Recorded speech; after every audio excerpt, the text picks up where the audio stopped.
औज़ुबिल्लाहिमिनश्शैतानिर्रजीम बिस्मिल्लाहिर्रहमानिर्रहीम। शुरू अल्लाह के नाम से जो बड़ा मेहरबान और निहायत रहम वाला है।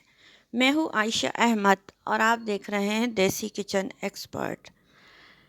अल्लाह बरकत दे आपके रिस्क में, तरक्की दे आपकी औलादों को और हर साल अपने घर की ज़ियारत करना नसीब फरमाए, आमीन।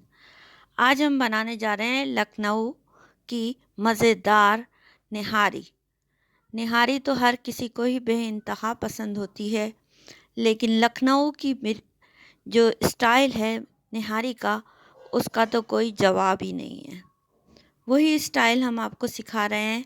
इससे पहले हम आपको निहारी मसाला सिखा चुके हैं, जो कि हमने इस निहारी में इस्तेमाल किया है।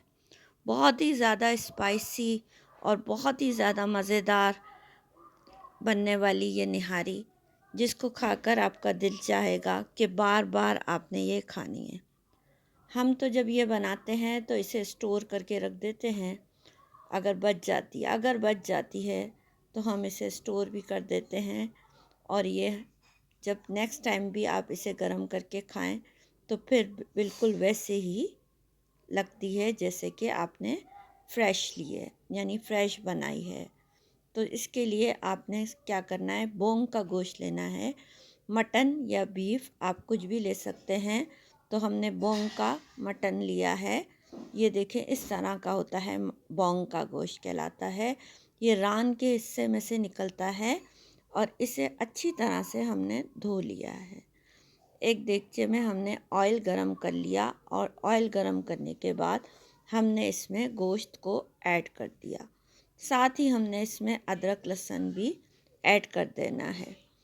कुछ चंद मसालों से बनने वाली ये मज़ेदार सी निहारी, जिसमें आपको बहुत ज़्यादा मेहनत भी नहीं करनी, और पक के ये बहुत अच्छे से बहुत ही लजीज बन के तैयार होती है। बस आपने निहारी मसाला बना के अपने फ्रीज़र या फ्रिज में एक दफ़ा मेहनत करनी है और रख लेना है। उसके बाद आपका जब दिल चाहे आपने ये निहारी बना लेनी है। निहारी हो या गोश्त हो या मटन हो या पुलाव हो, कोई भी चीज़ हो, हम उसमें सॉल्ट जो है वो 1 घंटे के बाद ऐड करते हैं। अगर आपने सॉल्ट अगर शुरू में ऐड कर दिया तो आपका जो गोश्त है उसका रंग काला हो जाता है। तो ये मसाले, चंद मसाले हैं जो हमने इसमें ऐड किए हैं। इसमें हमने निहारी मसाला, गोश्त हमने 1 किलो लिया था, जिसमें हमने 1 टेबल स्पून अदरक लहसुन और 4 टेबल स्पून हमने इसमें निहारी मसाला ऐड कर दिया है। आप इसे घी में भी बना सकते हैं, लेकिन हम इससे ऑयल में बना रहे हैं।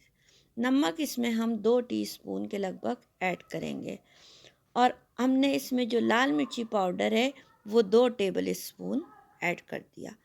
बस ये 3-4 मसाले डाल के आपने अच्छे से अपने गोश्त की भुनाई करनी है। ये देख रहे हैं आप, दानेदार ग्रेवी आने तक, ये दानेदार ग्रेवी बन रही है इसकी। तो ये जब आप इस तरह से दानेदार ग्रेवी बन जाए तो फिर आपने इसमें पानी ऐड करना है, 3 से 4 गिलास। एक घोल भी साथ ही साथ हम आपको तैयार करना बता रहे हैं, जो इसी वक्त आपने निहारी में ऐड कर देना है। हमारा चूँकि मटन था, इसलिए 3 से 4 घंटे कम से कम फिर भी आपने इसे पकाना है। तो मटन था, लेकिन अगर बीफ है तो उसे आप 7 से 8 घंटे हल्के पर बिल्कुल रख के छोड़ दें, और उसका पूरा ढक्कन कभी भी बंद नहीं कीजिए, वरना उबल के निहारी बाहर गिर जाएगी। तो आपने इसमें क्या करना है कि इसमें आधा कप आपने गेहूं का आटा लेना है, और उसमें 2 टेबल स्पून आपने मैदा ऐड करना है। ये दो आटे जो हैं, आधा कप आपने गेहूं का आटा लेना है और 2 टेबल स्पून आपने इसमें मैदा ऐड करना है। तो अब आपने ये घोल तैयार कर लिया, और इस घोल को इस तरह से आपने छान के अपनी निहारी में ऐड करना है। किसी भी छलनी से आप छान सकते हैं। छानने से क्या होगा कि अगर आटे में कुछ लम्स रह भी जाते हैं तो वो आपकी निहारी में नहीं जाएंगे। तो आपने इस तरह से फिर इसे हिला लेना है, और इसे आधा ढक्कन ढककर आपने इसे पकने के लिए छोड़ देना है। तो मटन था, इसलिए हमने इसे आधा ढक्कन ढक के हाँ, बिल्कुल स्लो आंच पे पूरा ढक्कन बंद नहीं करना, आधा ढक्कन बंद करके हमने बिल्कुल मीडियम लो फ्लेम पे इसे 3 घंटे के लिए छोड़ के हम भूल गए। तो ये हमारी निहारी बन के रेडी हो गई 3 घंटे के बाद। देख रहे हैं कितनी खुशनुमा खुश जायका निहारी हमारी बन के रेडी हुई है।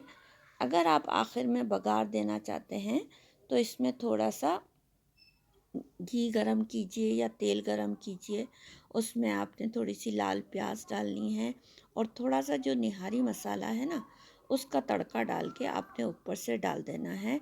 तो उससे भी जो है इसका जायका बहुत अच्छे से निकल के आता है।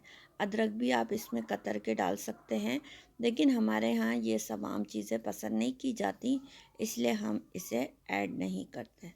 तो बस ये स्लो पे पक के निहारी जो रेडी हुई है वो कंडीशन आप देख सकते हैं। अभी हम आपको इसको प्लेट में सर्व करके दिखाते हैं कि ये कितनी लजीज और खुश जायका निहारी बन के तैयार हुई है। देख रहे हैं आप, गाढ़ी भी कितनी है। अगर आपको शोरबा ज़्यादा लगता है तो आपने क्या करना है, इसका ऑयल जो ऊपर आ गया है ना, पहले आपने उसे निकाल लेना है और तेज़ आंच पे आपने उसका जो शोरबा है उसे जो है वो कम कर देना है, थोड़ा सा कम कर देना है। और आपके लेवल तक आके जब आपको लगे कि गाढ़ा हो गया है निहारी की तरह से, तो फिर आपने इसमें क्या करना है कि बस आपने अब इस पे अदरक, हरा धनिया, हरी मिर्ची डाल के सर्व करना है। अल्लाह।